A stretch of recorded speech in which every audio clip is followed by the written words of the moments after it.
Yes, so I'm working today on a scene that I've created just for fun. No worries. Thanks, Nadia. Thank you for being there. Imagine standing here for 2 hours and blithering on and on. Well, hopefully you get to see my work, if nothing else. But so what I was saying is today I'm working on a scene just for fun. So sometimes you're working on scenes that are for studios or for clients, and you have to be very specific about how you set those things up. And when you're animating for fun, you can be a lot more loose. And I recommend it. You have to remind yourself why you animate in the first place.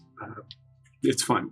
It's something that you improve on your entire lifetime, but it only will happen if you are having fun. And so I highly recommend doing scenes every now and then where you break some of the rules, not all the rules, but it's also a way for you to discover, well, why did we do things like that in the first place? These things that we teach in the 2D program at CG Spectrum, why do we have those rules? Can't I just do whatever I want? Well, you could, but you can save yourself some time and trouble by listening to some of the suggestions that we teach in the class. So that is what I'm going to do today, is talk about a scene that I've been working on for a little while. I'll be working on it for quite a while, but if you tune in every week, you'll see it develop over time. So what I'd like to do is start by just playing it, and I will play it periodically now and then just to show you the progress that I've made, or remind anyone who checks this video out to what I'm working on, so you get an overview of what it looks like. So this is the scene in progress. I'll zoom out on that a little bit so you can see it better. Basically what it is I imagine it's sort of like a final boss scene in 2D, but a final boss scene between a female superhero and a giant behemoth type monster, which I'll show you on the last frame. So this is just, I'm rolling through it to let you know where I'm at right now. It's very rough and very simple. The goal here was to just rough in the animation as quickly as I possibly could and get my ideas down as fast as I could. Now, I used reference. I used reference to get the ground plane in there, and then I used footage, which I'm going to show you a little bit of in a sec, and as inspiration. And then I actually went in with CG animation and plotted this a little bit out with a CG animation rig. So my belief is there's no such thing as one style or another style of animation. It isn't all about just 2D animation or 3D or any other D you can think of. It's about integrating motion graphics in any way, shape, or form. And I'm so excited about the world we live in now, because you can do animation any old way you like. In the olden days when I was doing this stuff, I was using note cards and pieces of paper, and there was no way I could do an animation camera. So we're talking way back when dinosaurs roamed the earth, and I didn't have the ability to create my own animation, technically speaking. But I did it anyway. I still just would do flip books, anything that I could think of. So I urge people, my students specifically, to do it that way too. Get it. Whatever you have access to, use that. But nowadays we have so many amazing programs that we can use. There's freeware stuff. Photoshop even has the ability to do motion graphics now and animation. So anyway, the point being, I used a lot of different things for this particular test that I'm doing with a character. So I'm going to stop this now and talk a little bit more about the goal, what I'm going to end up with when I'm done. So the final image of this, I've done not a final image per se. I'm going to clean this up eventually, but I've done a little bit tighter rough of what the character is going to look like when it's done. So this is a character I've drawn a lot, and the inspiration, if I can make this happen, the inspiration comes from a lot of different things. I grew up with Mad Magazine. I'm going to turn this off. Mad Magazine in the olden days, they had this artist named Wally Wood, and he did specific designs of female characters, which today I'm not sure that they're that PC. They may be a little on the, I don't know, they may not be exactly PC. I'll just leave it at that. But I really enjoyed the design. Yeah, it's a little top heavy, a little curvy. Some people like that. Some people have a problem with it. Fortunately, we live in a world now, I think, where you can like what you like, and as long as it's not hurting anybody. But this was one of the designs I grew up with. I wasn't around in the 1950s. I'm not that old, but I definitely was influenced by the 1950s Mad Magazine style of Bollywood, and specifically his female characters and his way with shadows and highlights. So that's one of the inspirations. Another one of them was a character from the 1980s, which is a little bit more of my era. This was Kimmy from a video game called Space Ace, a 2D animated video game. Some people know about it. Some younger viewers might not know about this. But what it was a video game where you relied on choices. So it wasn't as if you could move a character around by itself and use the character to shoot missiles or whatever. It was a movie, and in order to make the movie play, you had to choose the right choice. So the character would show up in a scene, and then something would light, and you had to push the forward button, side to side or back, or the weapon button, and that would advance the cartoon. And what I loved about it was a cartoon. It was a cartoon made by Don Bluth, and the style of it was very Disney, but it was also very tongue-in-cheek. You would never see a character like this in a Disney cartoon. Yes, to Chewbacca, Dragon's Lair. Absolutely. So those were some of the things that really got me excited about animation, aside from Disney and Warner Brothers, Bugs Bunny, and even Ralph Bakshi, who had done some stuff that was a little more not cutting edge, a little more edgy, shall we say. But I like it all. I love everything. But that was the inspiration for this, was a strong female character, but it has a cartoony aspect to it. So when I'm done with this, if all goes according to plan, then this character will be strong and capable and a fighter, but will also have a slight cartoony, tongue-in-cheek feel, because that's just my favorite style. On top of that, then I've decided that the character is going to fight a beast. I'm going to pull this out a little bit. So the the final boss is going to be this big behemoth, Cyclopsian-looking thing. I'm a big fan of Ray Harryhausen. Again, these are my personal tastes, and they go back to my childhood. And so I'm incorporating them. It's the style that I really enjoy. So I'm going to go for this articulated thing with these sharp fingers and the big horn sticking out on the head. And the reference for this, or rather the idea for this, came from, turn this off, from Chernobog, from Fantasia.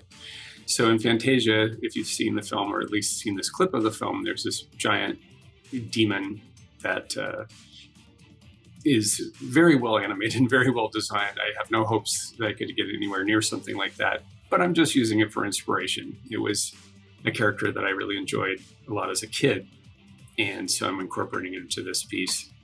So I haven't really worked on the beast yet, which is all I'm calling it, because I'm still working out the details of the beast. Remember, this is just for fun. I can be freed up a little. On a show, if I was doing this professionally, I would definitely have a model sheet, and I'd work out all the details of the character quickly.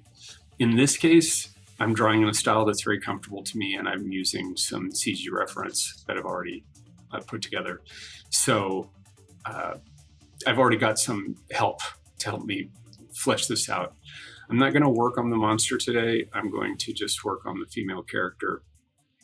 But I thought it might be fun to show what this could conceivably look like if I ever get anywhere near the end of it. So a small character, and in the background is the final boss, who's this big demon. And I'm just going to have my character, my warrior character, is just going to do a quick move, sort of this athletic action, which I've shown you, but I'll show it again a little bit closer. And the inspiration for this, the idea for doing a move like this, was taken from a film that is Not necessarily a classic film, but I think has some really cool stuff. Thank you, Gash Slug. Thanks, I'm glad to hear it. So I'm going to be using for reference, or I've already used for reference, a scene from the movie Sucker Punch. If you can see this isn't the exact scene I used. I actually use a conglomeration of different things. But I just really liked the visceral quality of this scene and some of the gestures, some of the silhouettes that are created by the female warrior. I don't remember her name. Somebody's seen the film and they know this name. I remember something cutesy or something lollipop or something. Anyway, but again, that notwithstanding, I don't say yes or no about the film, but I just think there's some really cool action stuff in it and some beautiful visuals, and that's what I thought of when I thought, oh, I'd like to have a female warrior battling a giant monster. Something like, Kill Bill, a scene like that, but instead with fantasy creatures, because after all, it's animation, right? So yeah, I got some footage from Sucker Punch, looked at it, used it for reference, and then came up with a CG idea. So I'll turn this off. An idea in computer-generated images, and that's where you can see, once again, I'll just play this. If you can see that I've got a ground plane. And so I mapped the ground plane. I'm just using it for reference, and I'm not being a slave to it because I want to just have fun with this. But I did want to make sure it wasn't slipping and sliding all over the place. So I used some key poses from the reference and some key poses from a CG pass. And then I went in and just scribbled it down as fast as I could. And now what I'm going to do is continue making my roughs a little bit more clean. So if you can see this section, which I worked on last week, is a little bit more clean. I've worked out some of the ideas. I'm actually doing animation at this point. Still may go and fix some of this stuff up later. That's why I'm working so rough. If you draw really tightly, it's going to be a real pain in the neck when you go back and have to clean stuff up and realize you didn't make the right choices. And I've been fixing stuff a lot as I go in this particular scene. So that's part of what I'm going to be doing today is sharing some of the choices I make as I go through the scene that I've already done a rough pass on, but I'm now going to do a secondary rough, sort of a tie-down rough, which is not to be confused with my final tie-down, which is when I'm going to make the character look like I showed you at the end of the scene, which is this. This is, if all goes according to plan, again, this is what it'll look like in my tie-down pass, where I'll probably do that on a separate layer, and then I will add the hair as a separate element that has its own charts instead of timing, all the overlap that would happen with the hair. And then I'll put those two layers together and make a tie-down pass. And after that, it's just a matter of doing a cleanup pass. Just a matter of doing a cleanup pass. Anyone who's ever tried to clean something up knows it's pretty time consuming and can be exhausting, especially if you want to do a really nice job. And one of the things we teach you in the CG Spectrum in the 2D program is how to do cleanup with Toon Boom. Toon Boom has a lot of great tools for doing cleanup, a lot of things to help you save time and energy. I'll talk about some of those while I'm working on this scene, some of the things that you can use at the rough stage, but I'll probably talk more about those tools at the cleanup stage when they become really important, when you're trying to do a really precise final line. It's one of the most challenging aspects of digital animation I've come across as someone who used to do final line cleanup animation, is how to replicate that in the digital world. Well, Toon Boom does it great. And again, at CG Spectrum, we teach you how to do it. And so I'll do that in the future. But for now, let's just get into the fun of this scene and work on tying down some of the animation, and we'll leave the cleanup stuff for later. So today, again, my goal is just to bring most of the drawings to this level where I can see a lot more detail, so that when I go to do my tie-down pass, I'm not crazy. So I left off last week. I was doing this section, which is really, really complicated. These are not easy drawings to make, and from a perspective standpoint, try to draw something that's facing you like this. Anyone who's ever drawn for animation knows that that can be a real challenge. One of the things, just to get started, that I always recommend is if you're going to draw something in perspective, that you think of it as a series of concentric circles. So if you think of something as circles like that, you can draw a line around it and you can wrap something around it. A better application than what I just did, scribbles. Let's say I'm doing a hand and I want to draw the hand in perspective. And so if I get the fingers coming out like this and I want to have maybe, finger shapes like that, well, I can draw concentric circles around the fingers and then attach lines around the edges of them and create something that has a nice silhouette, but still looks like the pose that I really originally started out with. So just getting used to drawing things in concentric circles. I'm just scribbling that out for now, but the idea is thinking in terms of 3D, thinking in terms of concentric circles. So for this back leg, I have a situation where the leg comes up and looks kind of odd. It's going to play just fine when it plays at speed, but I wanted to clean up the silhouette a little bit before I went. So that's something that I did last week, and now that part's finished. So now I'm going to continue on fleshing these drawings out and talking a little bit about the process that I go through when I'm doing this pass.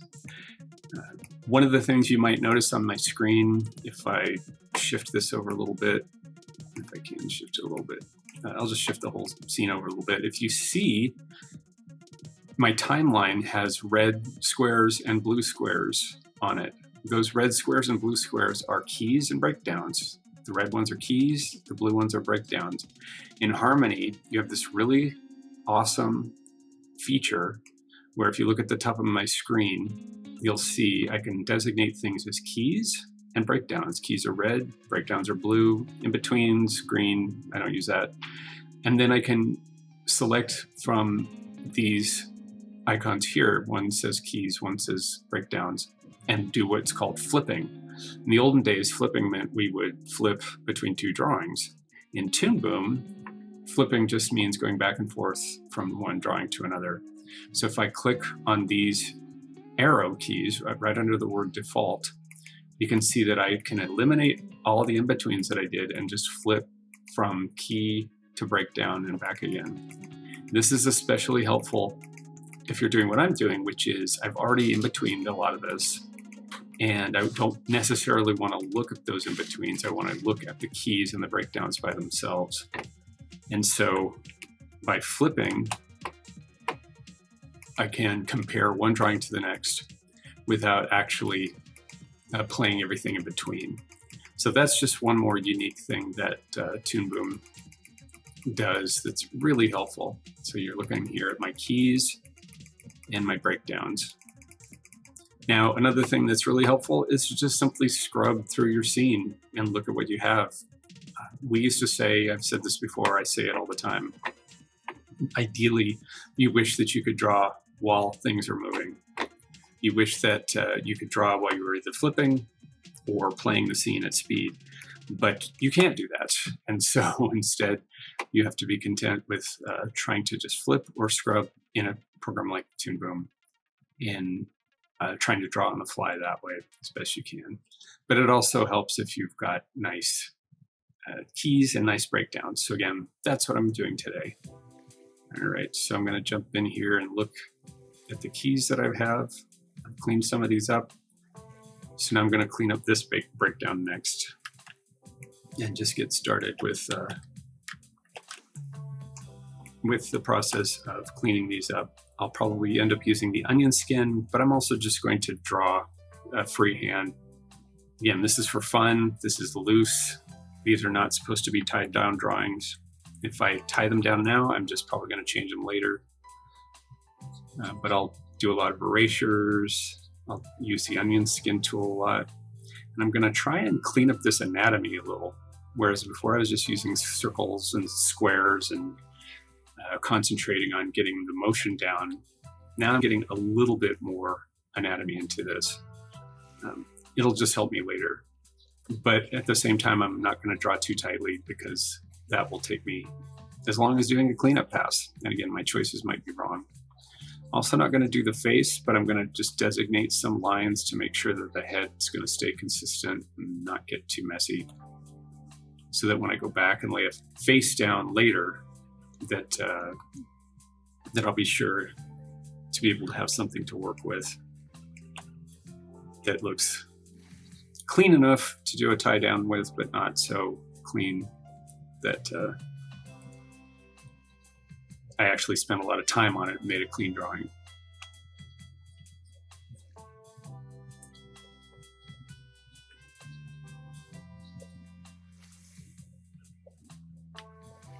So here I'm gonna look at the previous drawing. It looks like the legs were coming together, and then they're gonna stay together for a little while and then part again. So I'm looking for, well, where should I put the other leg? And I wanna keep this artistically sound while also respecting the motion that I've already set up. So it looks like the legs come together and then that leg straightens up. Now this could be a problem if it comes to tangents. So imagine this leg and that heel, which is easy to recognize, and then your eyes don't know the difference between the left one and the right one. So in this case, we've got the right leg, and in the next drawing, the next key anyway, we've got the left leg. And what can happen sometimes when you're animating is your eyes and your brain will get confused and say, oh, well, that left one is the right one. I mean, they're in very close proximity when I flip it like this. And so it could be kind of confusing. So what I'm going to do right now with this particular drawing is I'm going to make it easier to read which one's which. So I'm probably going to change this forward leg and get it to look a little bit more like it's going to look on the key. And then that way I can use that position for the other leg. So let's just draw this one in.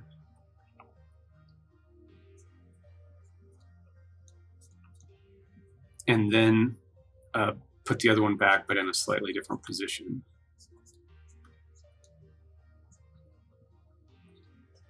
I could use the onion skin for this, but I feel pretty comfortable drawing legs. It'll probably just be a matter of having to scale them down a little bit and make them look a little bit more animated in comparison to the others, but let's see how that went. So yeah, so they're getting pretty big.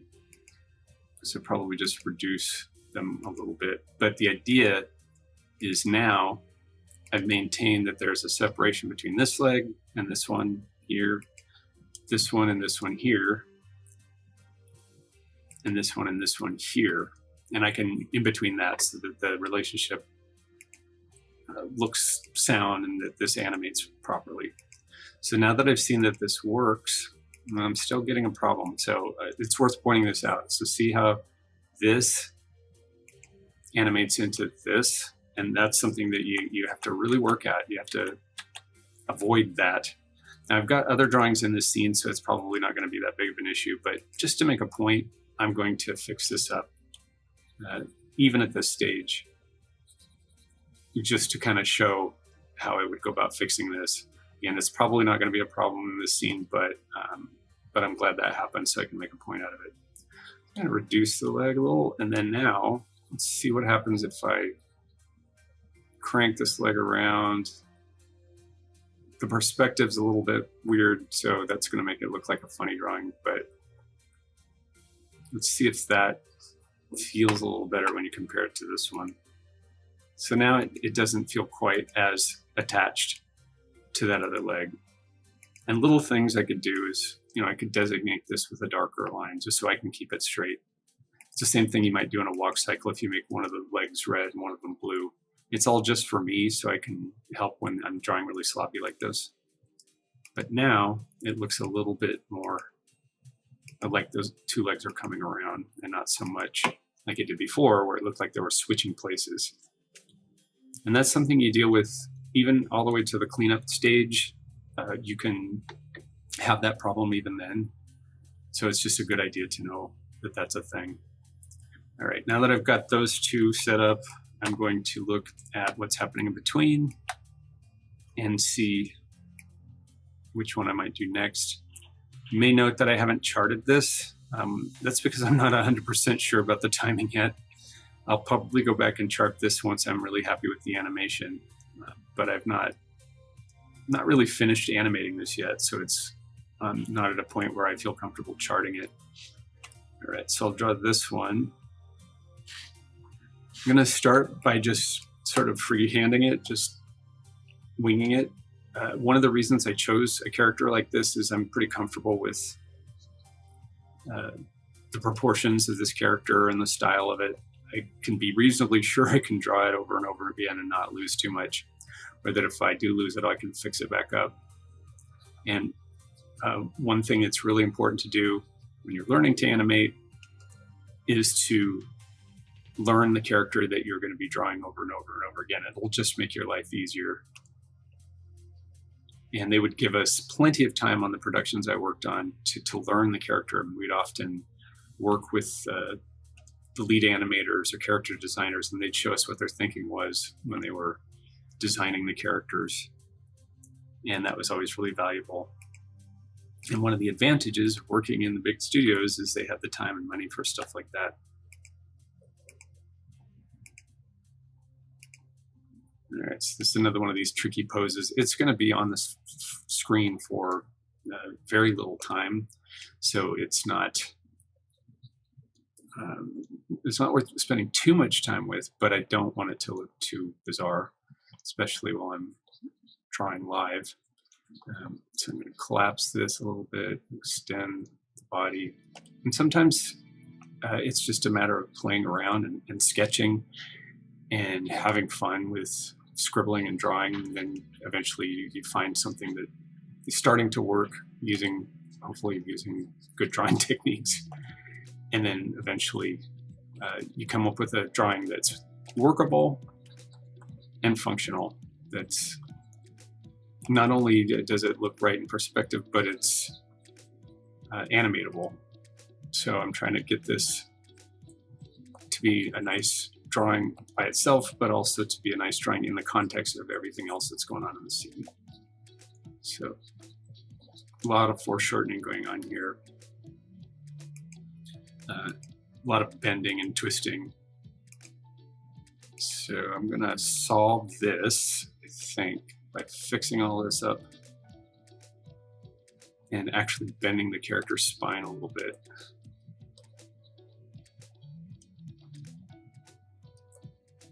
So you can see how rough I'm drawing when I'm just working out. This is how I drew when I first was starting this scene, and just roughing out ideas and getting used to the character and just trying to nail the motion as quickly as I could without spending too much time concentrating on beautiful drawings, at least.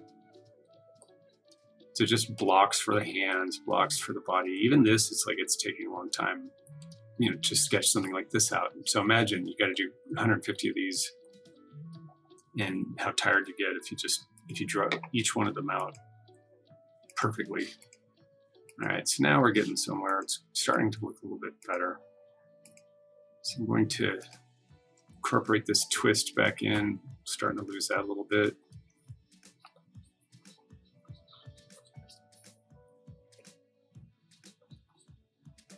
And then clean up some of the chest stuff.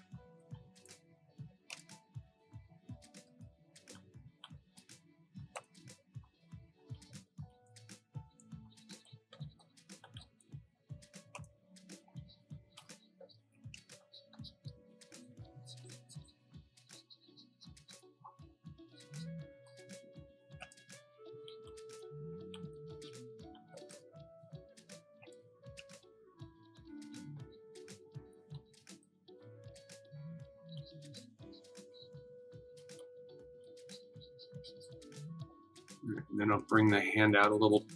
I'll bring the hand out a little bit because I've changed the pose a little, so it's going to get lost if I don't. And I want to up the silhouette value of this a little too. So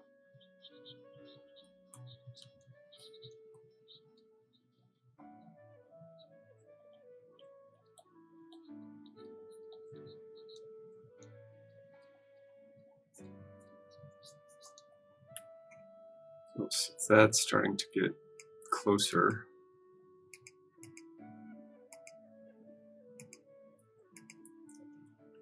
And one of the things, I say this a lot, I'll say this over and over and over, is one of the things that my art teachers would always tell me was to trust my decisions, which is something I was never really very good at. And to this day, I get sort of antsy. When I lay down a line, you can see how messy I drop. But that's just because I don't trust my choices all the time, and I'm not sure if I want to commit to a line or not. And the teacher would say, commit, just commit to the line and get on with it. Easy to say when you've been practicing a lot, which when I was working in the studios, I was very well practiced, and I had a stock standard series of shapes that I could use specifically for hands. And I'm a little bit out of the Disney world, so I don't draw hands like milk call anymore. I've gone back to drawing things in more of a Wally Wood style. And again, for anybody who's not sure what I'm talking about, this is the Wally Wood style that I used to copy religiously when I was a kid. And again, some people like this stuff. Some people don't think it's very nice anymore. But it's pretty old, but it's from the 1950s. They called it the va-va-voom look. And again, I've seen people who just love it, and then I've seen people who think it's really not very forward thinking, I guess. My old Gash Slug likes it. Great. Nice to hear. Yeah. Wally Wood was famous for doing parodies. He was an actual comic book artist himself. He did The Real Thing, but he also did parodies for Mad Magazine. And so I think that the essence of the best parodies are the ones where they could do it as good or better than the real people doing the real thing. And yet they would do satire in the service of doing something that's funny. Which you think, well, that doesn't have the same value that something, if you're drawing Wonder Woman for real, and then you do a parody of Wonder Woman, that's not like the real thing. It's just a satire. It's like, well, I don't know, but if you do it as well as the original, then it actually makes it even better satire, as well as making it entertaining. So, all right. So I think I'm going to stick with that for now. I may go back and change it later, but I'm just going to move on to the next one. So I'm going to turn on the onion. I'm going to turn on the onion skin for this one. So the onion skin is just the equivalent of the light table that we used to have when we would work in 2D animation, and it gives you the ability to see the drawing before and the drawing after the one that you're currently working on. And by looking at this one, I can make some choices about certain things, whether they're in betweening or not. Now that I've changed some stuff, I'm going to change stuff on my in between.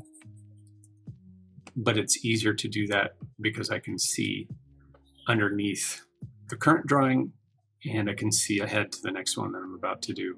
And it's just invaluable. You just really can't do animation without that. You can flip and flip and flip, and that's probably your best bet 9 times out of 10. But ultimately, you need to compare drawings and make some choices about the sizes of things or the arcs of things.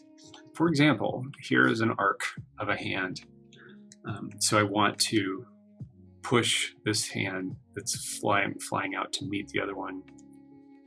Along that path, I want to push it out a little bit further. And I wouldn't know that unless I looked at my onion skin. So let's get rid of that and do it right. So it's really, really important to be able to see underneath your last drawing and see ahead to the next one. I'm also going to use this as an opportunity to maybe make the hand flip a little bit. I want to think about that for a sec. Since it's coming from here and it's going to end up here, let's double check that, make sure Yes, it starts here, then it's going to come down to here. So I can maybe give it a little bit of a favor one side or the other, and that'll help it read because it's moving very quickly. So I think I'll put it somewhere in here.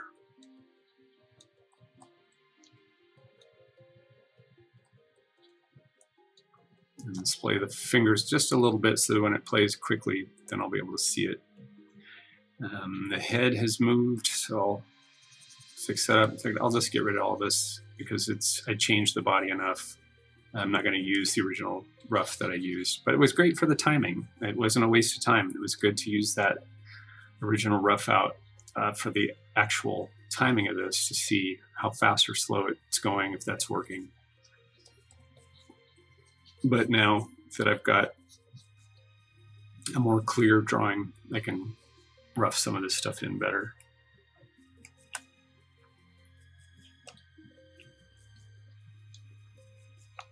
The hardest part of all, and it's hard for me, is to stay rough and stay loose. You don't have to draw as rough as I do. I draw really scribbly. It's just my own thing for a variety of reasons. But I can see what I'm trying to do, and I know I'll be able to lay a clean line on it eventually.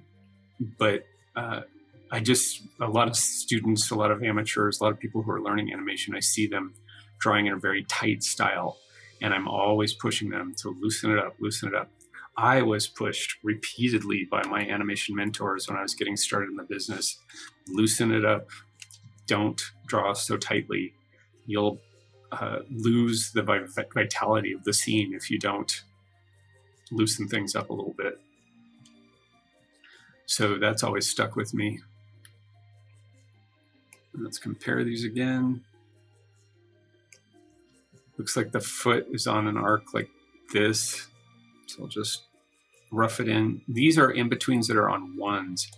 I practically don't have to do anything but just, that's a qualifier. I don't have to do too much other than sketch this in really scribbly, and it's going to read when I play at speed. Just watch. But the more detail I give it, the better. But if you're really in a rush, these in-betweens on ones, which is what I'm doing right now, there's only one. This is going to be on the screen for a 1/12 of a second, or 24th at this point. So it just needs to not be bad. It doesn't have to be good, it just needs to not be bad.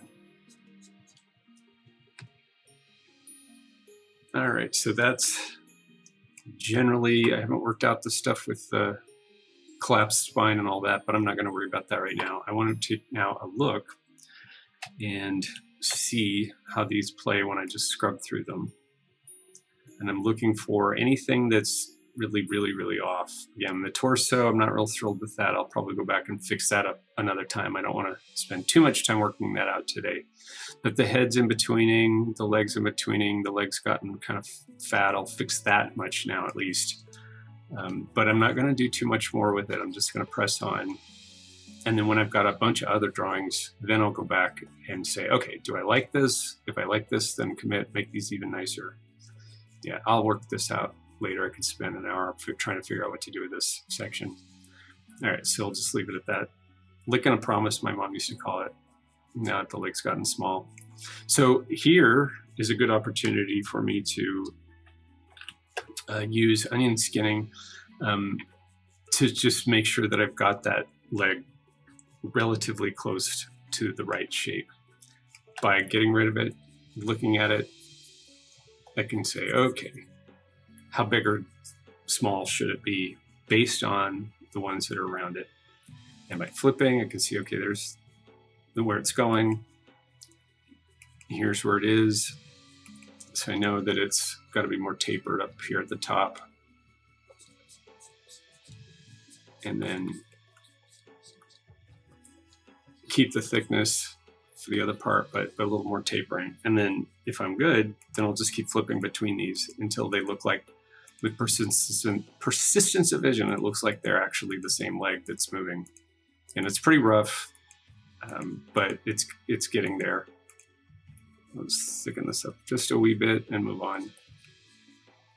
You can see though why it's important to enjoy what you're drawing and be comfortable with the character style that you're drawing, because it's hard enough to just draw in the first place, let alone be drawing stuff that you're not comfortable with. All right, so I'm going to pull out, and then another thing about this is, as you can see, the character is very small on the screen, so it doesn't have to be exacting. Okay. All right, so now I'm going to move on to the next section. So that's the character going from this breakdown to this key. There's currently just one drawing in between them. That might change later because it's a pretty big move. But I'll start out with this and just see how it goes. So I'll turn in an onion skin and expand it so I can see both where I've been and where I'm going. In this case, I may not be able to keep a lot of what I was drawing before because I've changed my mind about some things. But I'm happy to do another drawing where I don't have to be too tied to the rough that I did, and I can create a new drawing and have some fun just drawing and not worrying too much about maintaining everything to a perfect level, which I will have to do eventually.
All right, so here's where I changed the leg pretty drastically. So I'm going to go back in and rethink this forward leg. Just do it on the fly based on the changes that I've made in the scene.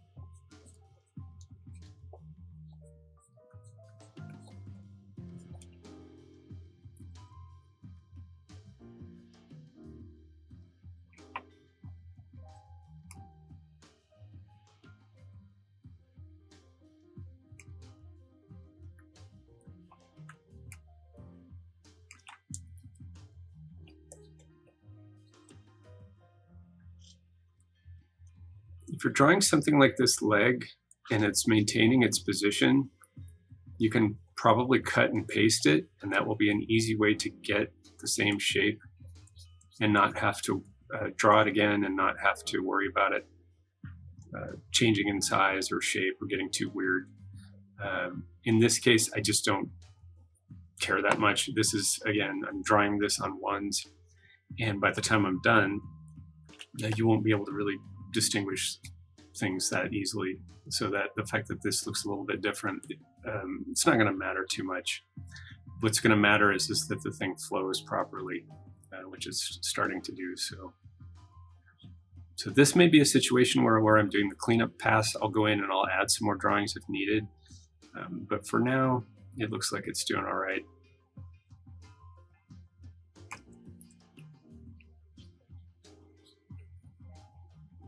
All right, so I'm gonna move on to the next section. I've got a breakdown here and a key here. If I flip between the two keys, this is another kind of fun drawing, which is why I chose this section. So I can be freed up a little bit. And then I also put a little extra work into this when I first drew it. So hopefully I can knock this one out pretty quickly.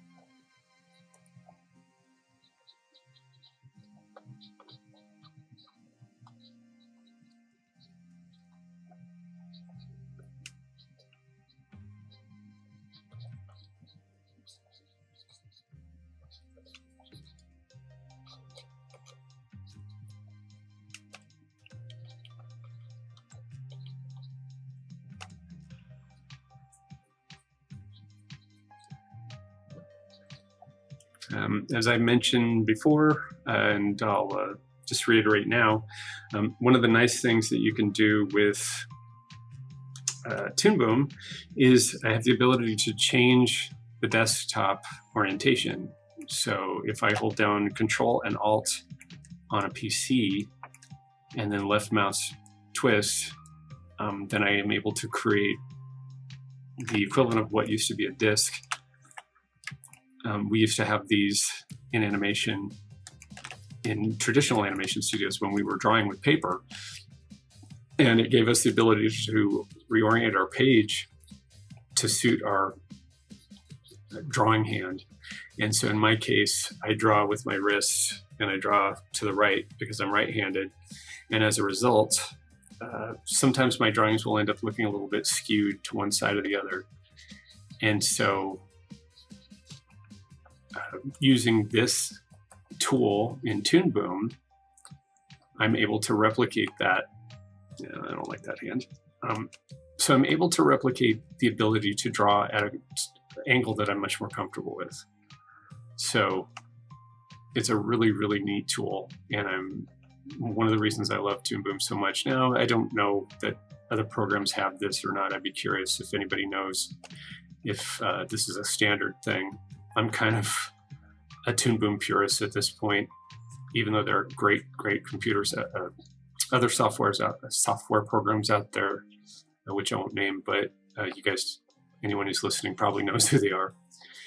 But I haven't worked with them, so I don't know if they have this ability too, but it's invaluable. This and the shift and trace, which is the ability to take drawings off the pegs. When I say pegs, I mean, I'll just reorient this. What I mean by pegs is the two slots on the left and right on the bar, and then the hole in the center. That's called the peg bar.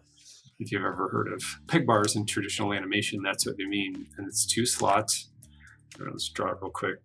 Two slots and then a hole in the center, and they would punch these into the paper and then place those onto a specific place with pegs on the animation camera, on your desk, in layout, in Xerox, so that everything could be registered nicely.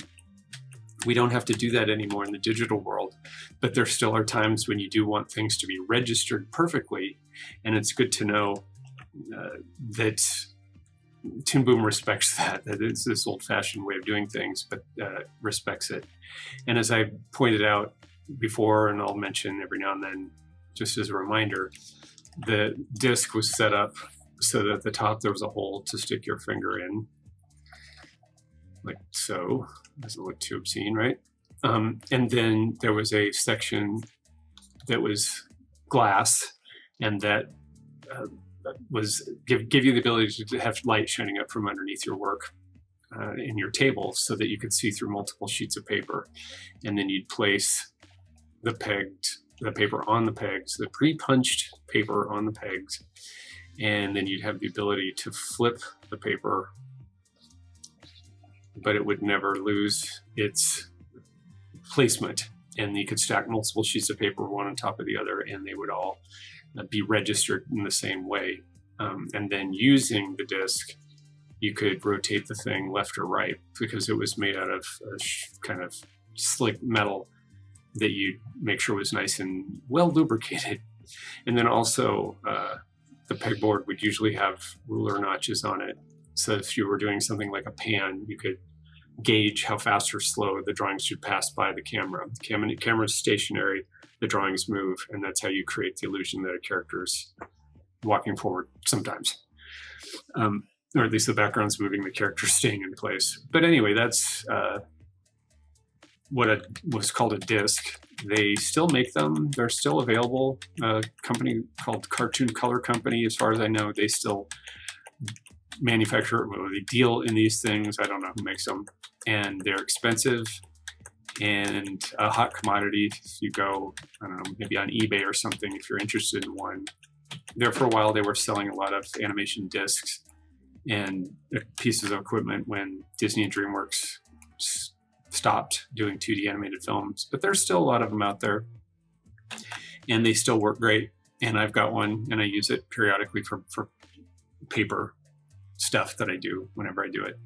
But this is replicating that. That's what this icon is replicating the disc that we would use on old-fashioned hand-drawn animated films. And as you can see, it rotates just like the animation disc would, and makes it much easier to draw things at weird angles, if that's a problem.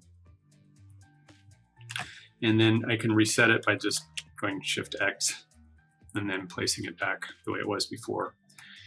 In a future Twitch session, I will talk about how you can take the drawings off the pegs and realign your work so that you can check volumes and things. I'm not going to talk about that today because it's another topic for another day. So I'm just going to continue to draw these sloppy 2D roughs because it's fun.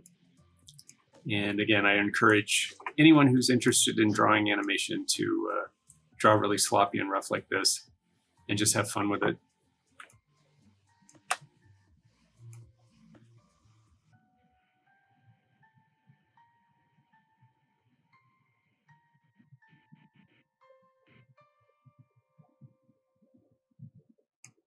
All right.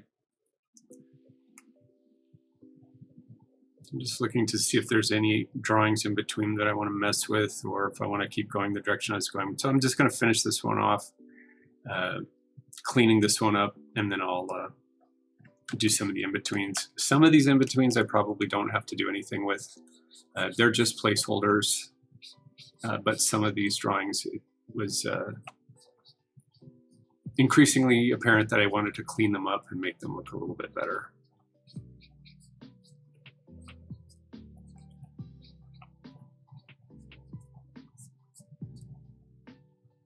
And in a case like this too, I'm thinking that this is it's not the most attractive pose in the world.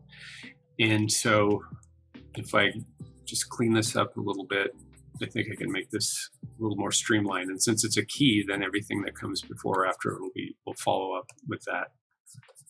So I just make the leg a little bit more straight. I think that might make it a little more pleasant from a design standpoint. And it'll probably make it easier to draw too. Again, I used reference, and then I used kind of a CG mock-up. And that's how I came up with just some of the timing. So that's a little bit more svelte, for want of a better word. It's an old-fashioned word. All right, so now I'm going to clean up the breakdown in between those. I'll just double check this one again, but it looks like it's doing all right. All right, so I'll clean up the breakdown. That's the blue drawing in between. And now I have to pay a little more attention and respect what came before and what came after and make some choices. Make some choices about what I'm going to keep and what I'm going to toss of the original rough pass that I did.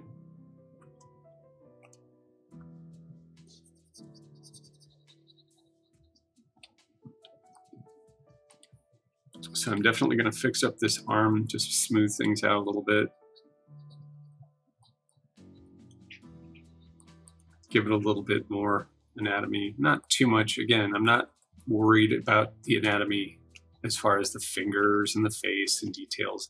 I just want to make this look clean enough so that when I do my tie down pass, that it'll not be like I'm having to start all over from scratch.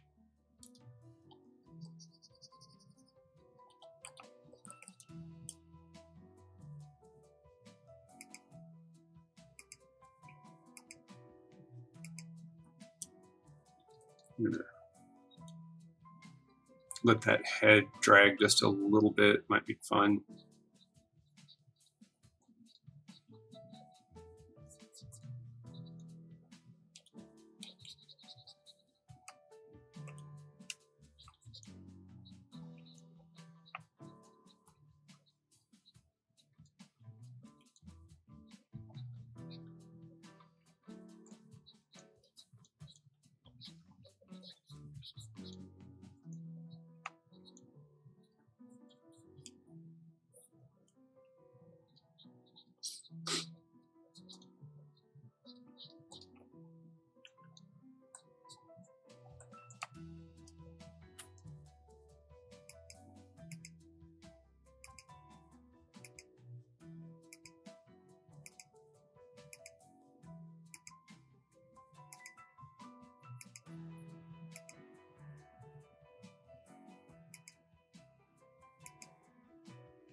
So this hand is going to be a little bit tricky. It's coming from a little bit higher. So I'm going to take a closer look at that hand and see how I can possibly make it in between nicely from here to here while I've got that leg sticking in front of it. So it may be that I'll move the hand a little bit just so I can keep the hand clear from the leg, because if the leg's blocking the way, then it's just not a very good drawing. It's not going to read, and persistence of vision will not fill in and give you the illusion that it's all one thing. It'll, again, look like I replaced one hand with another and kind of destroy the illusion of animation that it's one smooth action. I'm just going to go ahead and just draw through the whole thing and look at that before I lay the leg in, before I commit to this, and just see if that's the general idea. It's not bad, but I think it's best if I extend the arm out a little bit. So I'll extend it out and then clean it up and make it look like the other two. So when it plays at speed, you won't see three separate hands, you'll see what looks like one single hand moving in space. And that's, again, I'm drawing incredibly rough and sloppy, but as long as it still looks like it's the same thing and it doesn't look like it's a separate drawing for each frame, then I'm getting away with it. And at this point, like I said, going as quickly as I can to capture the spirit of the thing rather than trying to get it on model, which I'll spend a lot of time doing later. Let's see how that looks. So that's closer. All right, so now that I have that set up, then I'll take a look at this leg.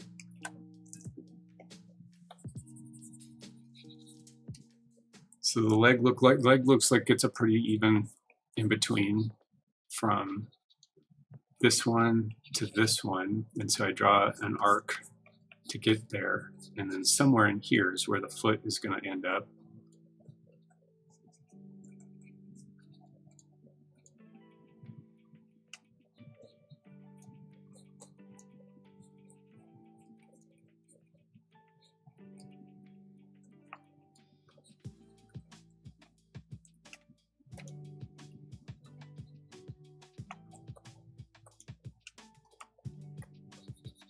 I'll get rid of some of the extra lines, flip it a couple times, make sure that it's nice, and then do any final cleanup-y stuff to it before moving on to the next one.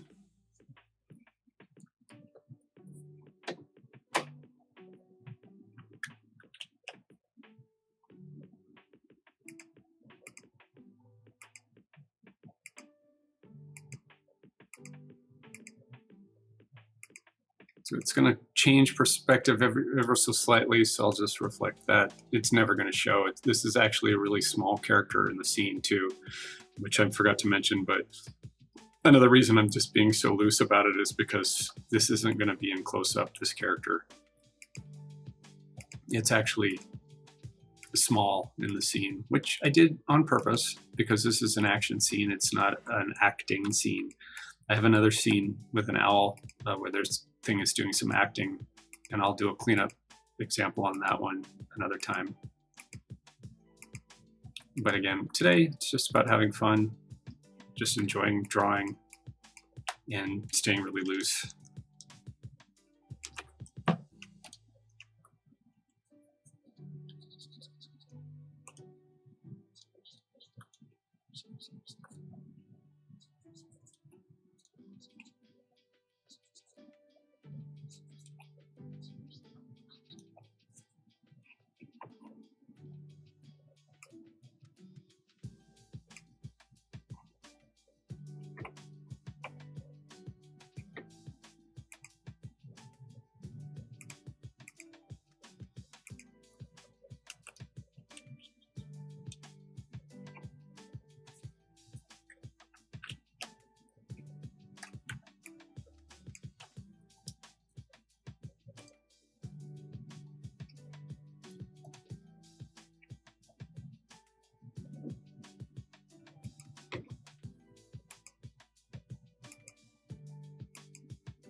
It's another interesting position for a foot, something a little bit different as far as the drawing goes, but that's fun, keeps you on your toes.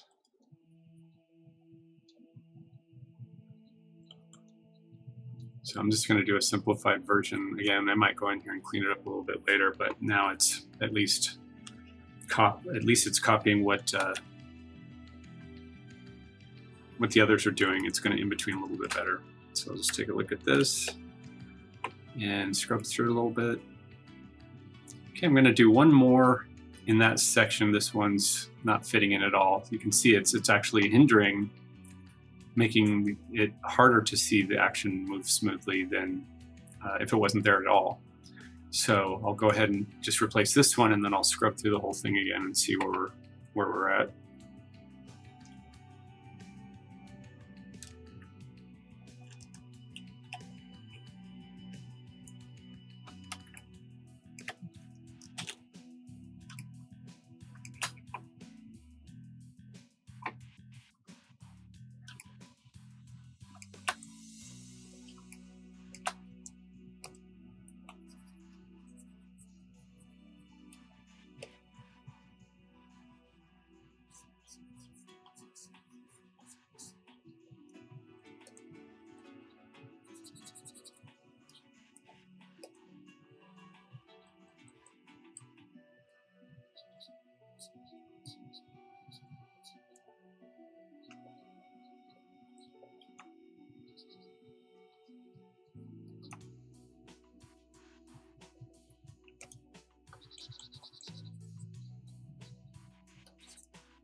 I'm often asked by students, is it more important that the drawing is good, or is it important that the drawing works? And the answer is yes. That's one of those things where it's sort of like a chicken and the egg situation, where Both the drawings both have to be functional, and they have to look nice as well.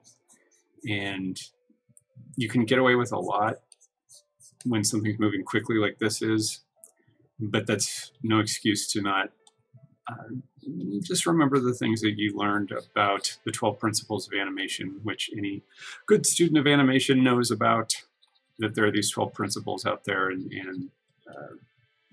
one of them is good drawing, one of them is good staging, and appeal is another one. Now, having said that, I don't know that the drawings I'm making here qualify.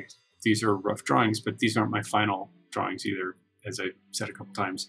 These are the drawings that I'm using to figure out my timing and my spacing, so that when I want to go back and make really nice drawings, I'll have these to use for reference. And so, you know, the nicer I make these drawings, the better off I'll be eventually. But in the interest of just doing this quickly and getting the motion, I'm drawing really sloppily and leaving a lot undone, so that when I do the final tap, tie down, pass, I can clean this up more efficiently and make really nice drawings and spend a lot of time on each one. Something I probably wouldn't do live. At least I'll do a few of them live, maybe, because it does take a lot of time and can be really tedious. So my goal here was to just show some of this stuff and show how you can just have fun animating and scribbling something out and being very loose and playful and not worrying too much, at least not yet, about your style. Now, there are some people who I've seen high school students who draw like Da Vinci, who just every single line they put down is great, and they have the energy to go in and draw like that for an entire scene. And to them, I say, my hat's off to you. And I have some friends maybe you should talk to who work in the business. They'd probably like to hear from you. But for the most part, for the rest of us mere mortals, there comes a time where you just get really burnt out and tired, and you either want to draw something else, or you're just getting tired of your scene in general. That's a thing. Also, to draw like this, your best bet is to go into a kind of a Zen mode. You get into a zone, which is impossible to do when I'm talking and teaching. So if I were doing this for real, or when I do this for real, then I turn on the headphones, turn on a Twitch channel, and listen to somebody talk for a couple hours, and kind of just disappear into my own zone and shut my analytical mind off and let the artistic part come out to play a little bit more. So if I was doing this that way, things might look a little bit differently. I might spend more time with certain aspects of this than I'm doing now. But again, I just wanted to play with this scene a little bit for anyone who's interested in watching a scene develop and come to life.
And speaking of Dragon's Lair, which somebody mentioned, yeah, Princess Daphne was one of my favorite characters in the world.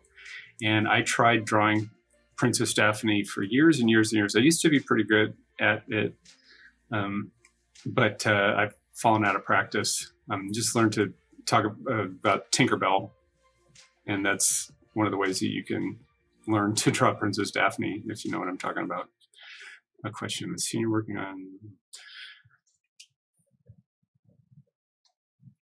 So the question is, well, what about the other character? I've got two characters in this scene and they're fighting, or they're not fighting. Technically, they're actually interacting. So at a certain point, don't I need to work with that character on? Well, yes, that's an excellent question, an excellent point. I worked it out using some CG proxies so that I wouldn't have to worry about that too much. And then this character isn't actually technically interacting. The character isn't technically interacting with its foe. So if you go to the end of the scene and I turn the beast on, I haven't done much with it yet, but you can see, I'm just calling it the beast for now. But you can see that they're not really doing anything together. I did that specifically. I didn't want to have too much interaction between the two of them for the exact reason that you're saying. So this way I can work on one character at a time and not worry about them, the interaction between the two of them. So she just kind of flips around in front of them. Actually, the start of the scene, and I'll show a little bit more of the layouty stuff next time if anyone is interested. But this, if you watch the scene play at speed, I'll just play it now. You'll see that the angle changes, which again was probably really idiotic on my part for making myself as much trouble as I possibly could imagine. But so the scene is actually going to start with her kind of between the creature's legs. So the front part will be in foreshadow. And so she's not even really that close to the character. And then she does this whole maneuver while the character is around the background, and it's going to stamp its foot or something. I haven't 100% worked that out. And so she's not technically interacting with it too much. So in this case, I do as I say, not as I do. In this case, I can work on either one of them, and they're not going to affect each other too much, as long as I know the general placement of them, which I could show you here. I have it all set up. If you're doing this for real, if you're doing it in a studio, you would have layout. You'd have somebody who would have gone in and drawn the placement of the characters where they are supposed to hit their marks. And you probably would mess with the parts where they interact as a separate section and just work on that specifically. Oh, they've got to shake hands at a certain point. And so I need to work on that part where they come together. But other than that, you could work on one at a time. Think about this. In the olden days, characters would be, well, they probably still do that, but we would work on one character at a time. For example, I was responsible for, not responsible, I drew Pocahontas for the end where she's waving goodbye and doing this whole thing. I didn't animate it, I just cleaned it up. It was Glenn Keane who animated it. And so he taught us Pocahontas. He taught us how to draw the character. And we only worked on Pocahontas. We would not work on John Smith. Now, if John Smith is hugging Pocahontas and they're going like this, we had to draw it in a way that both of Pocahontas and John Smith would overlap. Or she, like she say, she's holding Miko. That's this little raccoon creature she had. I don't know if you've seen the movie, but anytime, another one, Miguel and Tulio in El Dorado, not only were they two different teams, the Miguel team, which was James Baxter, I believe, and sorry, not Miguel, which was Darla Brewster, and I can't remember everybody. Darla was the lead animator, and then Baxter was, I believe, the lead animator for Tulio. So they'd have to come together and interact, and they had a lot of interaction together, and we would only tangentially work with the other animators. Maybe whenever you cross paths, you would draw together, but we would just work on our own character on our own team and lay out in other ways they would have worked out. Oh, this is the part where they interact, so be careful. And it wasn't until I got into CG animation that I began to work on and all the characters in the entire scene for a whole sequence for just one shot. And you had to know all the characters and all their personalities. But in 2D, you'd focus on one and you just follow that character through the whole film. Or you would do the extra characters, and that would be like a group of characters you'd do. So that's a really good question.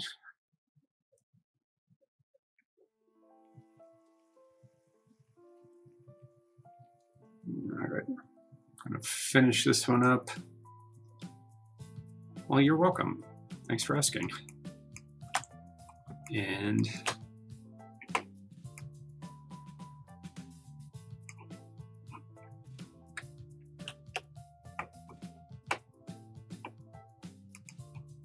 so I'm just gonna finish off the head on this character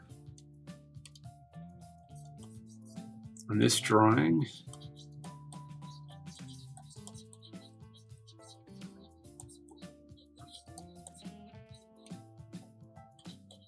And I'm just generally placing the eye line because, again, I'm going to go and tile this stuff down later, but it'll just help for now.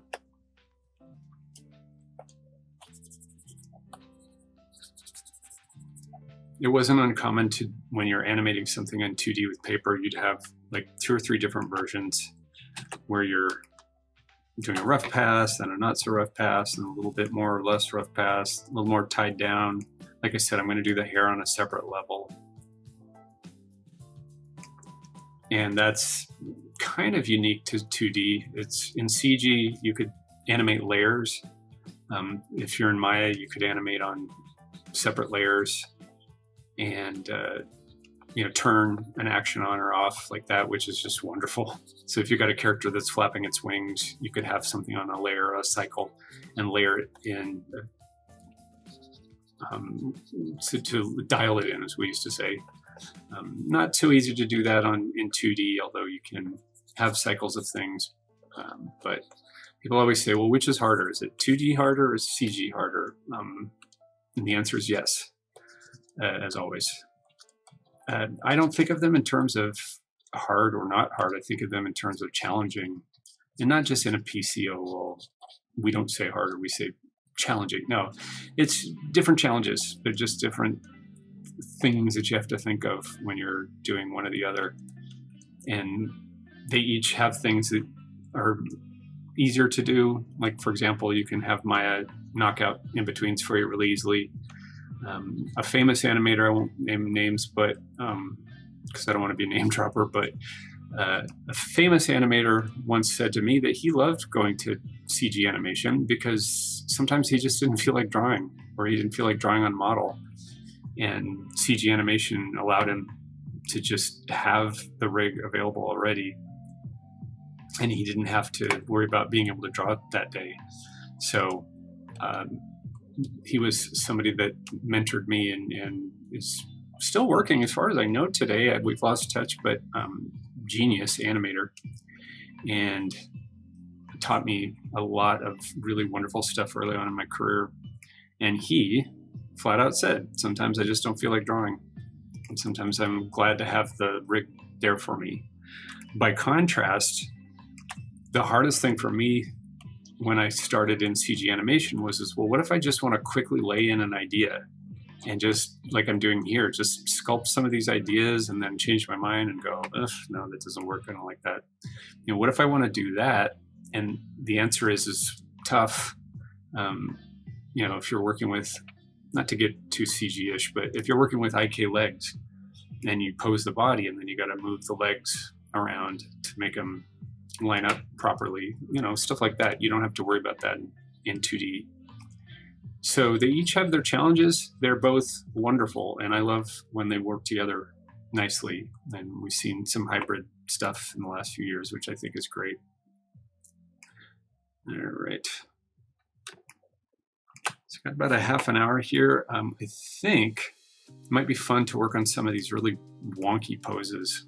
So I'm not going to in between quite as much. I'm going to tackle some of these poses that aren't, that are just weird, because it'll be fun. And then we'll play it at speed and see what we got.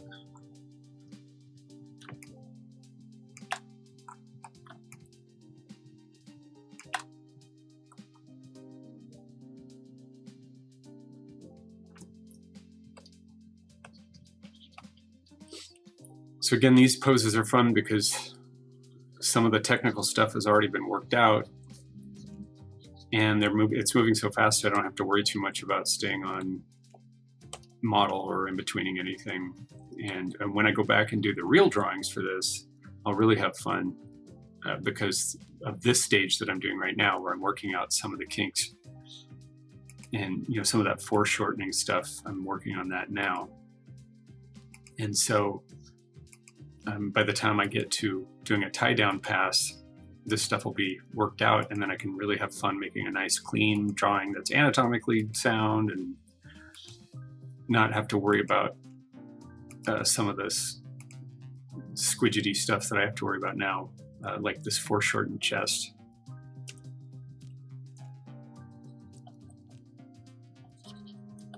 But it's fun. I mean, this is what some of the fun of 2D is these challenges where you're like, okay, how am I going to represent this and make it play to camera, make it look nice, and yet make it look like the action is feasible. That's one of the things that's fun about 2D animation,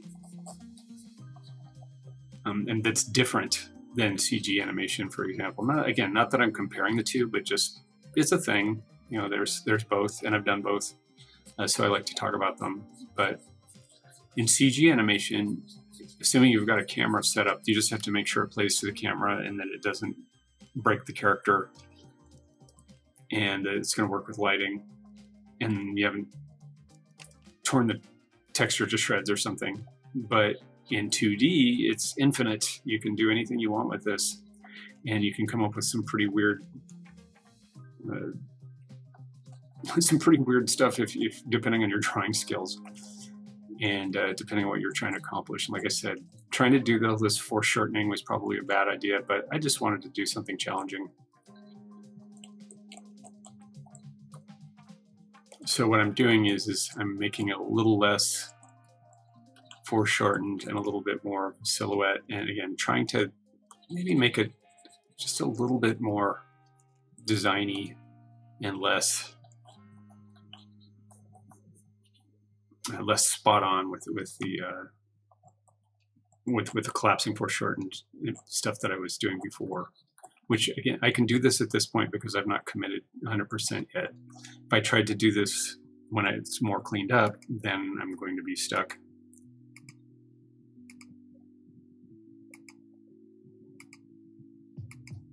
So it's looking a little bit better than it was before. I think that idea is working. I'm going to push it just a little bit further.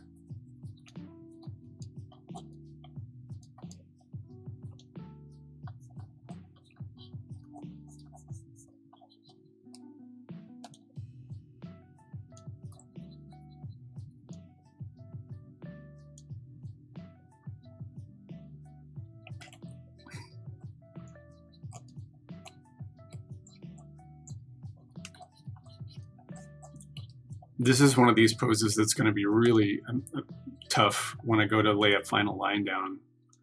I always use the example of Glenn Keane. I talked about this last week as well, but I don't think it ever gets old. If you look at rough animation drawings from Glenn Keane, you'll find very quickly, my main experience with him was with Pocahontas, but was Pocahontas, her hair came off of her head and did stuff like this, and Glenn would just rough it in, and he would use a charcoal pencil and draw really rough.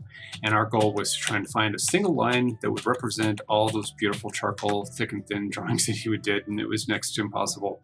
And that was part of the art of final line, which I did a lot in the 90s as sort of a assistant animation training ground was getting to know how he drew and why he made the choices he did and how come it worked when he did that.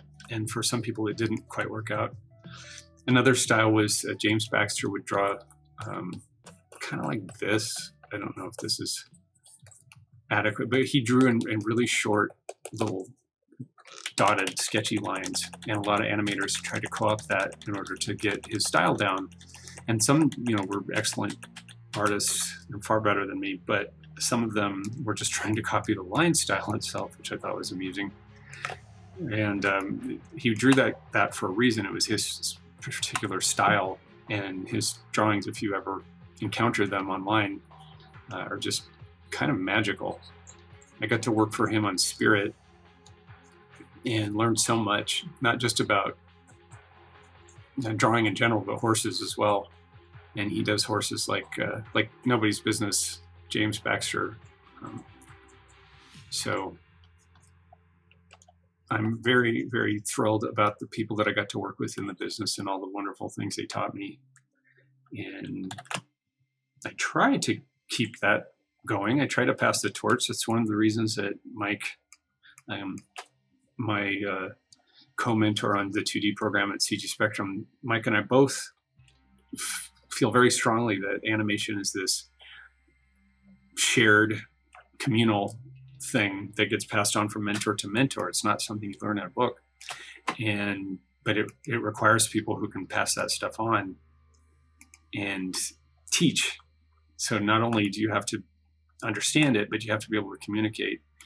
And so I've now pretty much dedicated myself to passing the torch, and even stuff that I don't know how to do myself necessarily, depending on what my skills are, what my limits are, but I can talk about the stuff that I learned. And it gives me a lot of pleasure, a lot of joy when I see students who are enthusiastic, really want to learn this stuff. And I say, well, I just happen to know a lot of tips and tricks that might be able to help you. And watching them just get started and get on with it, it's really exciting. And in the same way that I was excited about the business when I started, I tried to convey my love of motion graphics in all their forms to students when I teach them.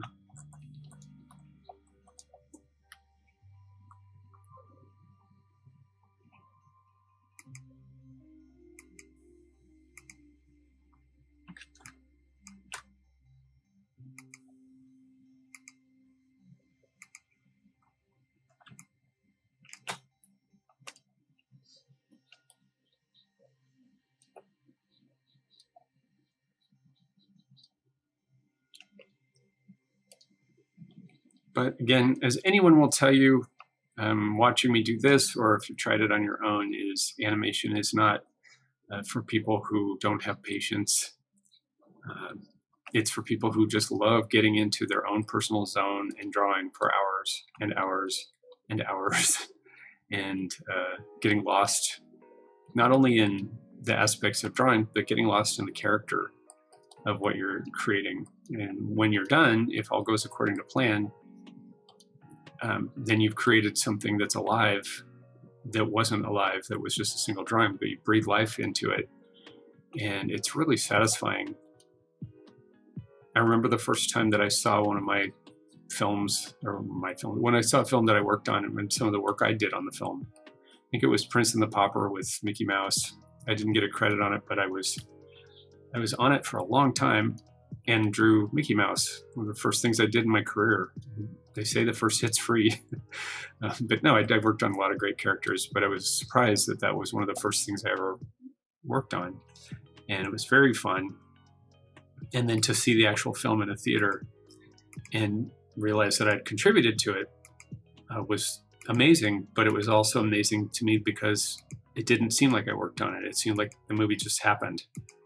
And even though I worked on it, I wasn't 100% sure how it was able to entertain even me who worked on it. So that's one of my favorite things about animation, is that moment when you look around and you realize that your character is doing its own thing and your contribution is now over. So, having said that, the same animator who told me that sometimes he doesn't like to draw, the same famous animator who told me that sometimes he doesn't like to draw, or at that time had said, oh, I like CG animation because sometimes I don't want to draw. I'm trying to get the context right. Don't want to put words in anybody's mouth. He also told me at a certain point to enjoy the process. I was upset because I wasn't going to get my name on Prince and the Pauper for doesn't matter why, but I was kind of upset about that, and so I complained and said, I really want to see my name up in lights or whatever, whatever young people want when they are learning about the world. And he said to me, he's like, just think about the fact that someday you're not even going to remember all the films you worked on, but you'll remember the people that you worked with and the time that you had on those projects. And by gosh, he was right. There finally came a point, I don't know, a few years ago, somebody mentioned some movie I'd worked on, and I said, I don't remember working on that movie. I didn't know that I remember it, but I just like, wow, it's been a long time, and I barely remember that thing. Or maybe it was a commercial or something. And so he was certainly right about that, but I could tell you all sorts of stories about the people I worked with and the experiences I had and what I was doing at specific times. And that's what I take away from things even more than the credits that I got or the fact that I worked on a specific character on a specific film, which seemed like it mattered a lot more at the time. But now I just think of the experience itself. So in this particular frame, I've extended the arm. I want there to be a little bit of exaggeration here. And so I'm just extending this arm out a little bit so that when you see it play at speed, it's going to be stretched a little bit. You won't see it if it's done well. It looks weird in this particular drawing, but if you look at it playing at speed, you should feel the exaggeration and not see it. And that's a real fine line. That's a real tough one to pull off when you're doing something that's a little more realistic, like what I'm doing. Is I want it to feel cartoony and animated, but at the same time, it's a character with semi-realistic proportions. Again, I probably enhanced certain parts more than others, but the idea is that it's a realistic humanoid character who wouldn't stretch like jelly, like some cartoon characters. So I'm adding a little bit of exaggeration to this one drawing just to make it a little bit more animated, a little more fun to look at.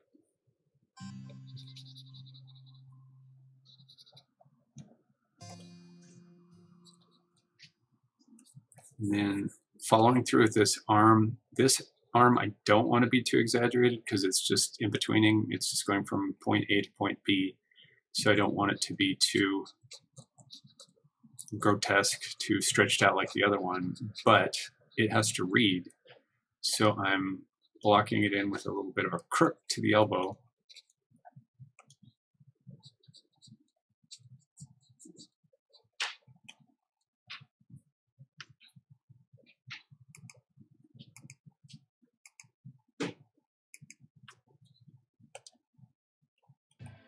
And then probably turn the hand sideways already. Again, doesn't really matter at this point. It's going to be really far away, so not overly concerned with, ooh, the fingers, ooh, what are they doing? That'll come later. Let's take a look at the legs. So I've changed the leg up a little bit. So now I'm going to make a call as to how it's going to in-between into this foreshortened pose.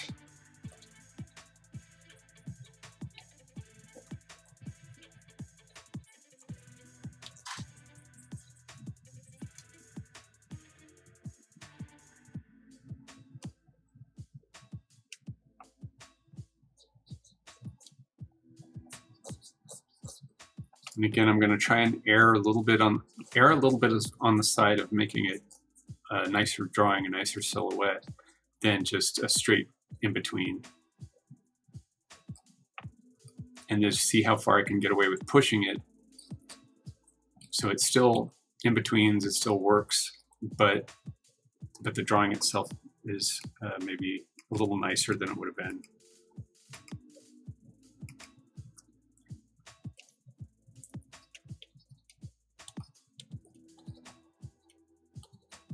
So I'm going to bring the leg in a little bit and maybe have it already kicking up into a foreshortened foot pose and see if that's going to in between nicely. And if it is, then I'll clean it up a little bit more.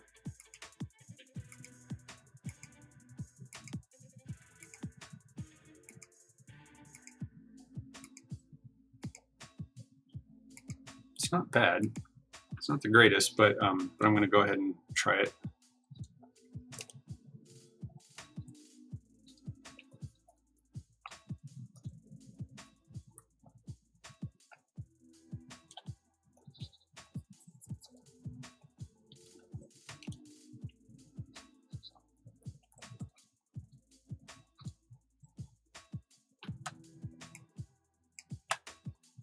And then follow it through the rest of the figure.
Just seems like there's a nice opportunity with this leg to do something dynamic. So I'm going to just try this out and see if it works.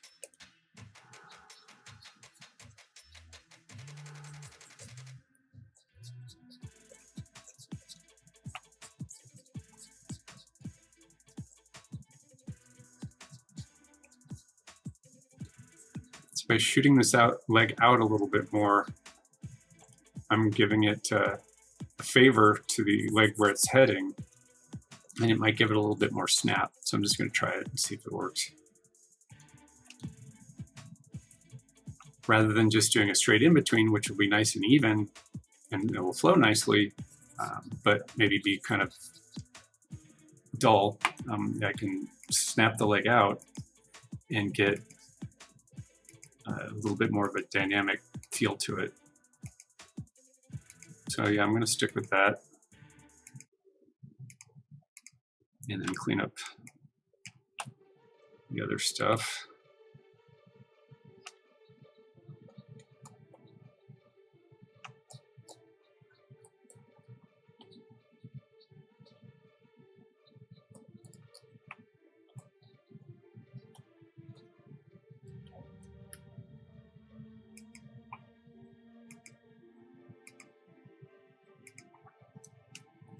Lost some volume in the body.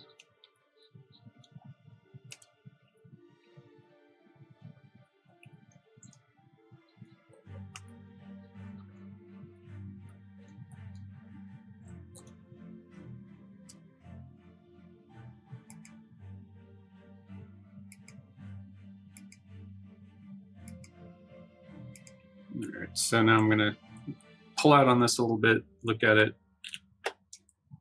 Again, I can look at it by flipping just through the keys.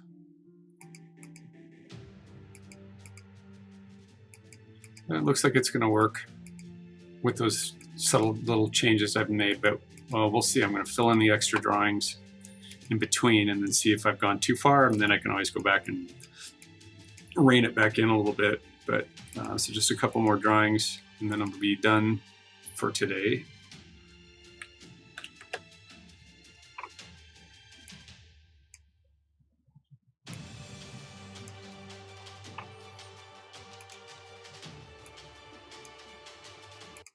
Sorry.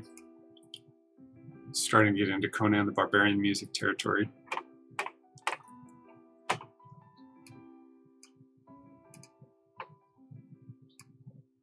All right, so now I'll fix this one up a little bit. Again, this is a real quickie in between, so I don't have to spend a lot of time and energy on it. Just make sure it in betweens. So it fills in the blanks so that when I play this at speed, persistence of vision takes over and you see one leg moving or one arm moving. You don't see the drawings that composed it. And again, if I haven't said it enough, that's the problem with exaggerating things too much, is it starts to look like separate drawings, or you see the individual drawings. And while that can be fun and funny, it's been overdone a little bit. Ren and Stimpy kind of did it. Well, before that, Bob Clampett and Tex Avery very likely pushed exaggeration as far as it could be tastefully taken. And then Ren and Stimpy in the 90s took exaggeration as far as it could be untastefully taken. And then others since then have carried the torch and focused on grotesquerie as a source of humor. The thing that's nice about that kind of exaggeration is that you don't have to have the best animation in the world. And that was, oh gosh, I cannot remember his name. The guy who was kind of responsible for Ren and Stimpy, not Bob Camp. I think that's who I'm thinking of.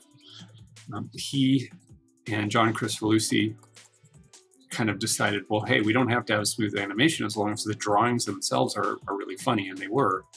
And the show was a big hit and influenced everybody. But I don't know that anybody would accuse it of being really nice animation.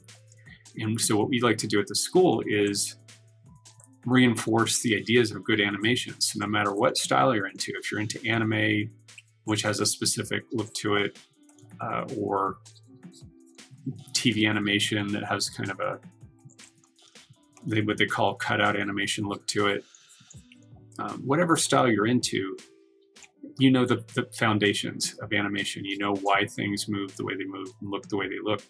And you can make a choice as to how you want your scene to look, if you want it to be stylized or not. But you don't start out with the stylization. You start off with learning the basics, and then you can apply the style later once you're more comfortable. Once you understand the rules of animation, then you can break them just like anything else. And that's something that you really do have to learn, and something that we reinforce in the school a lot, because when I started, I sure as heck wanted to be able to draw like Don Bluth or Ralph Bakshi or Walt Disney films, like the films that I saw, or even Bugs Bunny for that matter. I wanted it to all just come, and it took me a really long time to understand that you have to take the time to learn the basics of anything before you can go off and start breaking the rules, which doesn't mean you shouldn't try. And so I always encourage my students to try everything, try pushing things as far as they'll go and see what happens. And so if I have my students do exaggeration, they go too far with it, and I say, so see the difference, see how this doesn't look like the character anymore, it looks like another character entirely.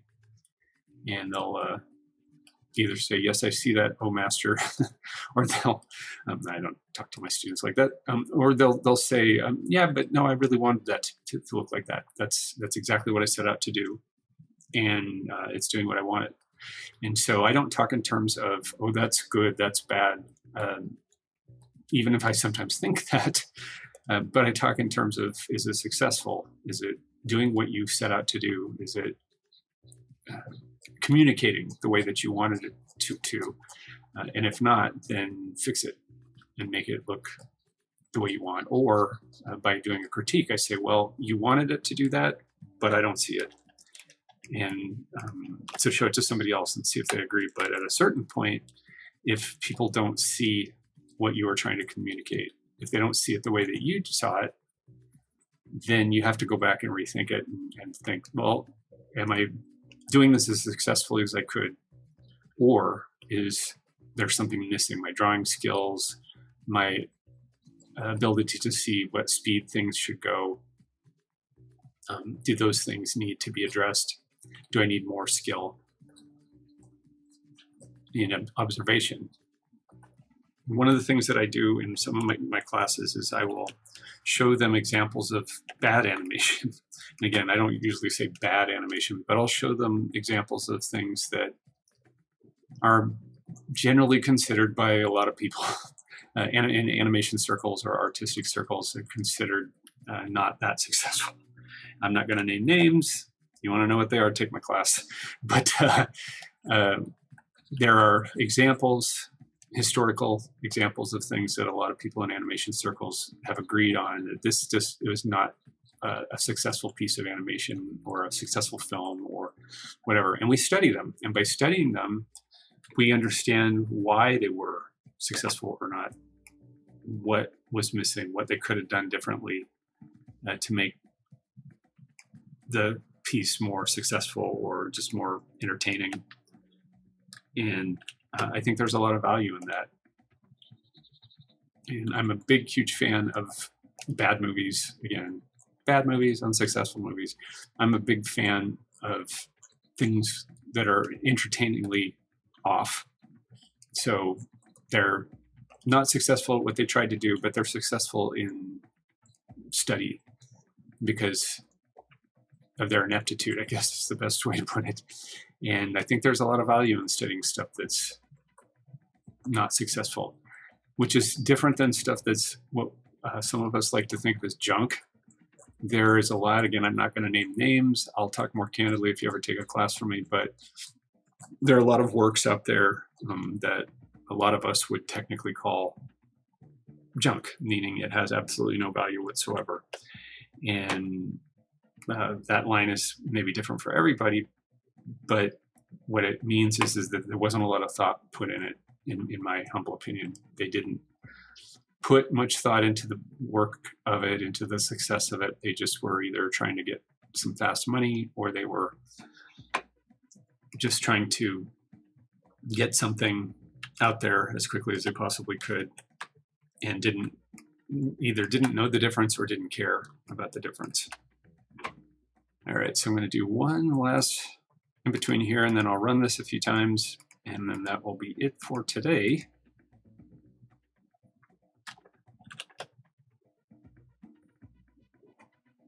But yes, if you ever want to talk lousy movies with me, I'm a good one to talk to about, because I'm very enthusiastic about it. If you want to learn about it, I know a lot. If you know a lot about it, I love to listen. I never get tired of hearing about when good projects go awry. And again, I'm not going to mention any names, but it's a fun topic.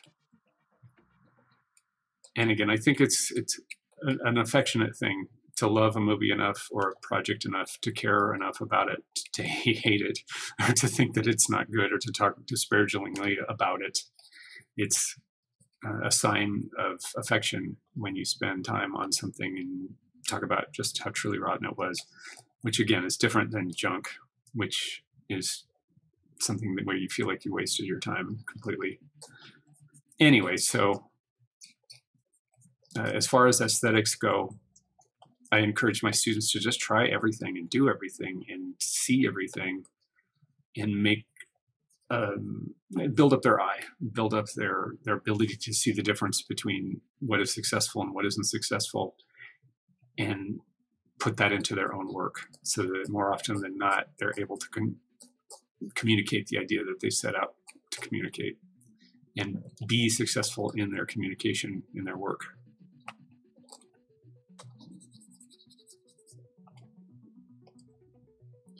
Just a few more minutes here. Just not going to finish this one. I'll just knock it out so it won't be too obvious when I play it at speed. And again, that's why I'm drawing so